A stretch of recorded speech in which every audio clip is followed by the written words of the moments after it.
Hello everyone and welcome to a new video from Your Overwatch. I'm Eddie the Chump and today we'll be covering 5 of the things Overwatch should have to be a more complete experience. I love the game, but there are some features that if added would make the experience not only better for the competitive focused player, but also for the casual fan as well. With that said, let's get started. Better practice tools. Right, so the first thing on this list is an improved set of practice tools. I highlighted the fact that I still use Counter-Strike for hit scan practice in a previous video, and if I'm going to be persuaded not to do that, then the practice range and or toolset needs a drastic overhaul. What I'd ideally like to see is a set of drills for each hero to develop the necessary skills required, with some way for the user to set difficulty to gauge improvement. These drills could even be community made or by the developers. However, all of this requires a lot of work, so as far as the likelihood of it actually happening goes, I'm not that optimistic. It's a shame though. I really feel like a targeted and focused way to practice would improve people's desire to get better and help with long-term engagement. Story mode. Now I'll just say this now, this is probably never going to happen. But we keep getting messages on this channel about lore videos and how much people love the heroes, and I don't blame people for wanting a story product to fill that market. The cinematics are great, but because of their supreme quality,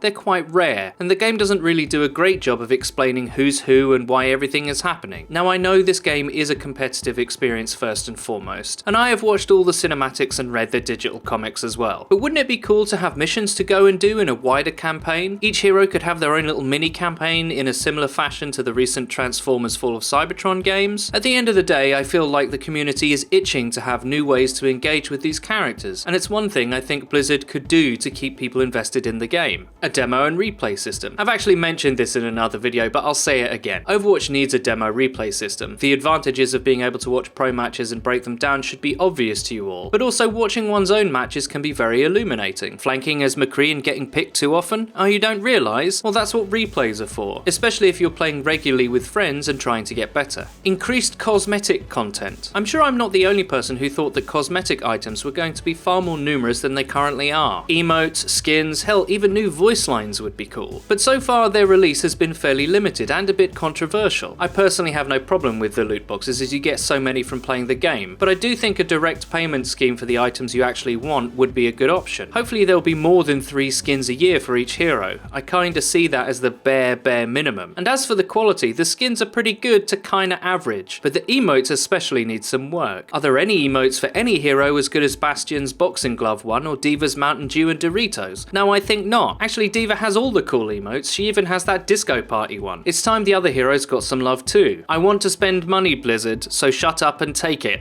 Timed events that give specific rewards. Right, I know that they did the summer games, but the rewards were a bit random and a bit limited. What if, much like Destiny's Iron Banner or Trials of Osiris, Overwatch had specific timed event playlists where loot or special skins could be earned by competing and winning? It wouldn't have to be whole skins, maybe just a gun skin. So instead of playing a whole competitive season and grinding to get a gold gun, there was a weekly bounty playlist to unlock a bright pink camo for a limited time. 1 point for a draw and 10 for a win, and it would cost 100 points per hero. That way people would want to return every time a new cosmetic item was put up for reward. This is an area I think games like Destiny do very well, and it certainly drives engagement. I just think the casual players need something to play for, something to keep them coming back. You and I might keep playing regardless, but it's healthy for the game to be welcoming and engaging in the long term. I hope you enjoyed this video. If you did, please leave a rating. If you want us to cover anything specific, please don't hesitate to leave it in the comment section below. Also, please follow the Your Overwatch Twitter. It's where you can find updates about recent videos and live streams. I've been Eddie the Chump, and until next time.